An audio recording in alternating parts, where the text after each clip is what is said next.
Good afternoon, everybody. Uneducated Economist here. I just finished up doing that video for Cantillon's essay, Chapter 10, and I started reading some news. I'm sitting here at lunch, and I started reading some news and clicked on a CNBC news interview with, I forget the guy's name from BlackRock. But anyway, he's in charge of like the fixed assets, and from what I understand, he's in charge of a lot of it too, like an insane amount of it. I can't remember what the number was. I was just, kind of floored by how much he said.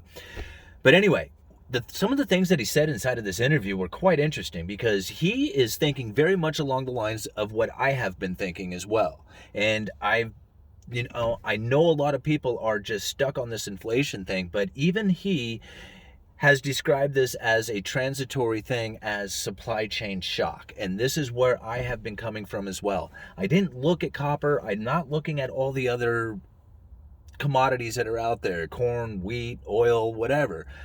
I just focused in on lumber. That was the only thing I was paying attention to. And so when everybody was saying, oh, you can see inflation all over the place, all you have to do is just look at lumber. And so I thought, well, are you talking about the price rising as being the inflation that you're talking about? Because, I'm having a hard time understanding the whole inflation debate because inflation happened months ago when the Federal Reserve launched their balance sheet up to whatever the hell it is now, $7 trillion. Is that right? I don't even know. I don't even pay attention to it anymore because it's just such an astronomical number. But ultimately, that's when the inflation took place. What we're waiting for is the price increases. And if you're looking for price increases, well, if you're pointing at lumber as the price increase, well, that was due to a supply chain shock. That's not due to a destruction of the dollar. At least not in my opinion, it wasn't. Now, we are starting to see lumber start to do that shift. It dropped down for the last week, and it dropped down significantly. And I have a feeling that buying or that selling pressure is going to continue into the next coming weeks. Now, I could be very wrong on that. I got an email from a gentleman. He says, hey, did you take this into consideration? Yes, the lumber is becoming more available, but some of the products that go into production of some of the secondary items, not like the lumber that you frame a wall with, but like the pressure treated lumber, the primed lumber, the lumber that's been engineered, so to speak, like some of the LVL and glue lamps kind of stuff. He said, this stuff is going to be continuing to go into shortage, or at least he made the suggestion, especially with the copper part of things, because copper is used quite a bit inside of the pressure treating process.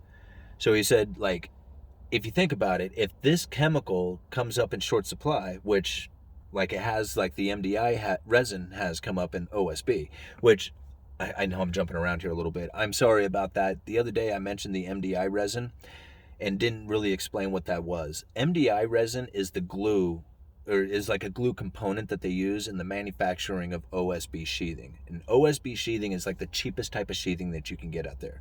It's made out of just a bunch of little tiny chips that are glued together into a 4x8 sheet. A lot of people call it shitwood, for a lack of better terms, just because of how cheap it is made and how easily it falls apart when it gets rained on. But it is a good building component as far as new construction goes. If it's, a brand new sheet going into place, getting nailed in and sided over, it's an excellent product. There's nothing wrong with it. Now, a lot of people will argue with that. But anyway, OSB has been in a very critical short supply. And what's happened is because it's in short supply, the prices have gone off the roof, which has moved people into the plywood, which is now diminishing the amount of plywood that's available out there. This scenario is going to continue. I mean, I don't see any relief in the plywood prices going into the foreseeable future. I have not heard of any easement yet, getting easier at all. Anyhow, pressure treated seems to be available, and I haven't heard of any chemical shortages. Now, I did last year, right as the COVID lockdowns first started kicking in, I did hear about a chemical shortage that could possibly affect the production of pressure treated lumber. But it didn't happen. I didn't see it. I heard about it, but I didn't have any issues with it taking place. So I haven't heard of that happening as of yet. I talk to my vendor who deals pressure treated to me on a regular basis. I talk to him every single week. What are the new things you're hearing? What are the things that you're short of? That's my biggest question. What are the things you're short of? Because I don't want to tell somebody, hey man, I can get you your beams this week.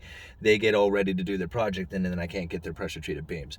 So my biggest question to him is what's available or what isn't available was the big question. And outside of just a handful of beams that he said that I believe he has got his stock, he's replenished his stock on. But other than that, I haven't heard of any shortages in the pressure treated markets yet. The quality of the pressure treated has dropped. We used to get a very fine, awesome product that had no wane, had very few edge knots. It was a premium grade. It's not available to us any longer. So our premium grade is now just average grade, and that is like one of the things that I was kind of bummed out to see, because having a little bit better quality lumber, even though you have a little bit higher price, is well worth it because people don't have to sort through your stuff and they're much more appreciative of it. If you have to spend half your day sorting through lumber to try and use your product, then it doesn't do you any advantage to save a couple of pennies on a board. So you might as well buy the higher quality and get right to work. And that's what we found is it works out much better for us. Unfortunately, nowadays that higher quality lumber doesn't seem to be as available as it once was. So those are some of the things that I see coming in here. But what I really keyed in on this guy's interview is that transitory effect, and that he sees at some point coming into the future that there is going to be a need for the Federal Reserve to raise interest rates. And when people say, nope, they can't do it, won't happen, the government can't afford it, everything would crash when it happens, he makes the suggestion that maybe they don't have to back out on all the quantitative easing, just on everything on the short end, and just buy on the long end of the treasuries, which he said would do better for like the housing market and keeping that more stable, but then try to unwind some of the irrational exuberance that he didn't say it like that, I'm saying it like that, but what I feel is taking place when it comes to the liquidity that is coming into this market.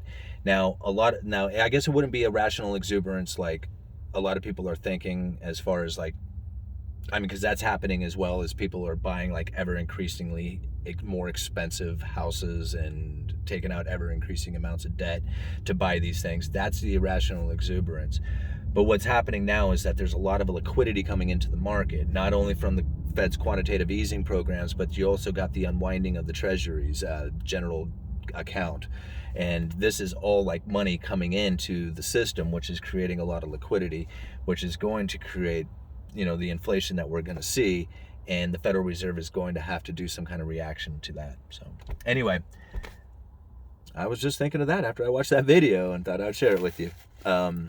This is the one thing that he said though, this in the interview, and that's what I wanted to bring up, was the system is not creating any more jobs to put this much liquidity into it.